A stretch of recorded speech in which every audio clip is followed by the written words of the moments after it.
कहानी की शुरुआत होती है एक छोटे से गांव से जो घने जंगलों के बीच बसा हुआ है। इस गांव की शान है एक प्राचीन शिव मंदिर। ऐसा कहा जाता है कि इसकी उम्र हजारों साल है। गांव वाले इस मंदिर को अपनी आस्था का प्रतीक मानते हैं। उन्हें यकीन है कि मंदिर में विराजमान शिव जी की मूर्ति उनकी रक्षा करती है। लेकिन हाल के दिनों में गांव में कुछ अजीबोगरीब चीजें होने लगी हैं।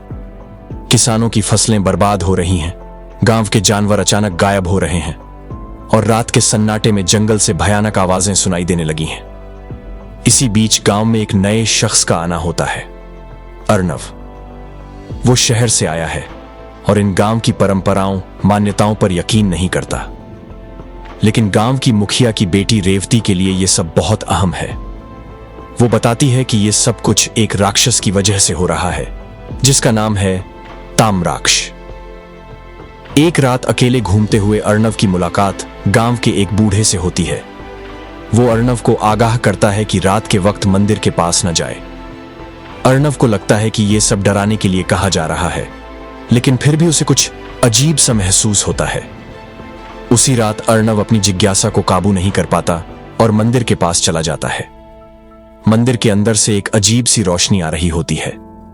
अंदर जाने पर उसे ऐसा लगता है जैसे कोई उसे देख रहा हो, लेकिन वहां कोई नहीं होता। तभी उसे एक आवाज सुनाई देती है, जो तुम देख रहे हो वो सच नहीं है। अगले दिन गांव पर मुसीबत टूट पड़ती है। ताम्राक्ष गांव पर हमला कर देता है। वो बहुत ही शक्तिशाली है और गांव वाले उससे डरकर कांपने लगते हैं। रेवती भगवान शिव से गांव की रक्षा करने की प्रार्थना करती है। तभी कुछ अद्भुत होता है। आसमान से कुछ लोग उतरते हैं जिन्हें शिवगण कहा जाता है। ये शिवगण ताम्राक्ष से भिड़ जाते हैं और उसे हरा देते हैं। लेकिन कहानी यहीं खत्म नहीं होती।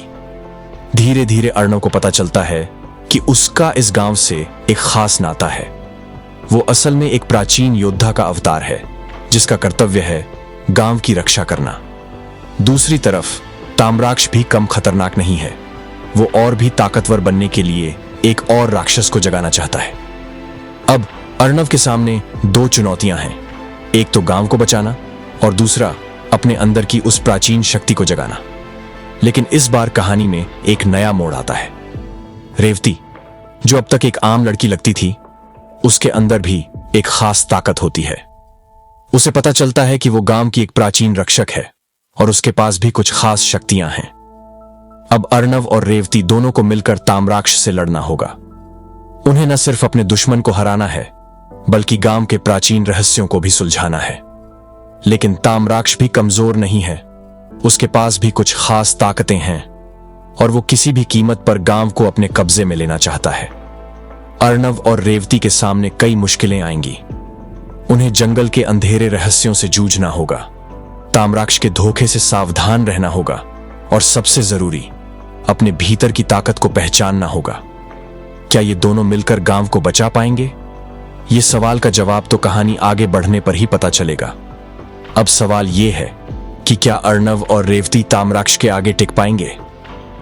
क्या उन्हें कोई और मदद मिलेगी? ये जानने के लिए अगली कहानी में बने रहिएगा।